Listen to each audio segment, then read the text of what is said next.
নমস্কার বন্ধুরা, তোমরা সবাই কেমন আছো? আমি তো বেশ ভালো আছি। আর আজকে আমি ভাবলাম যে একটু কাঁচা মাছের ঝাল করি। তো তার জন্য যা যা উপকরণ সব একবারে জোগাড় করে নিলাম। আর ভাবলাম তোমাদেরকে ভিডিওটা একটু শেয়ার করে দিই। তো তার জন্য আমি নিয়ে নিয়েছি এখানে পেঁয়াজ, যে যেমন ঝাল খাবে সে সেরকম লঙ্কা দেবে। তো আমি এখানে কম ঝাল খাবো তাই কম লঙ্কা দিয়েছি।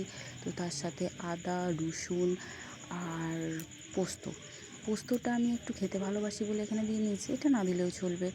আর একটু সর্ষেটাও আমি কম খাই, তার জন্য আমি কম সর্ষে দিয়েছি। তো তোমরা পারলে এখানে আর একটু সর্ষেও দিয়ে দিতে পারো। তো তারপর আমি এটা পেস্ট বানিয়ে নিয়েছিলাম।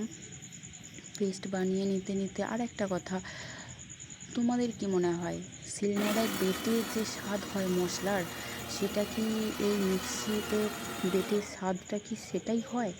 আমার তো মনে হয় না, শিলনোড়ায় বেটে স্বাদটা বেশি হয়। যার জন্য আমি শিলনোড়াতেই বেশি বাটি, কিন্তু যখন দেখি ভালো লাগছে না তখন বেটে নিই মিক্সিতে।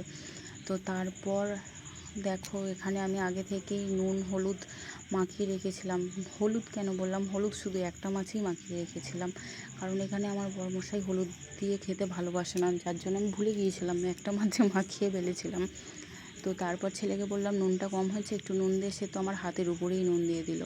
যাই হোক, তারপরে একটু কাঁচা সর্ষের তেল দিয়ে ভালো করে মাছগুলোকে মশলা দিয়ে মাখিয়ে কিছুক্ষণের জন্য ম্যারিনেশন করতে রেখে দিয়েছিলাম।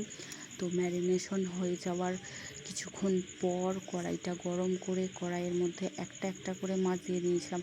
আচ্ছা, তার মধ্যে দুটো জিনিস আমি তো বলতে ভুলেই গেলাম।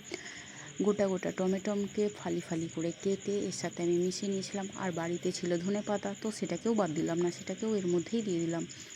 দিয়ে সেটাকে ভালো করে মাখিয়ে নিয়ে কড়াইয়েতে একটা একটা করে মাছ দিয়ে তার মশলা ধোয়া জলটা ওর মধ্যে দিয়ে দিলাম। আর একটা জিনিস, এরপর আস্তে আস্তে উপর থেকে কি করলাম, একটু গরম মশলাটা ছড়িয়ে দিলাম। আর তার সাথে দিয়ে দিয়েছিলাম ঘি। তো গরম মশলাটা দিতে দিতে এটাই ভাবছিলাম যে ঘিটা দেবো না, কিন্তু বর বললো যে ঘি দিলে নাকি স্বাদটা আরও ভালো হবে। তো চলো তাই করি।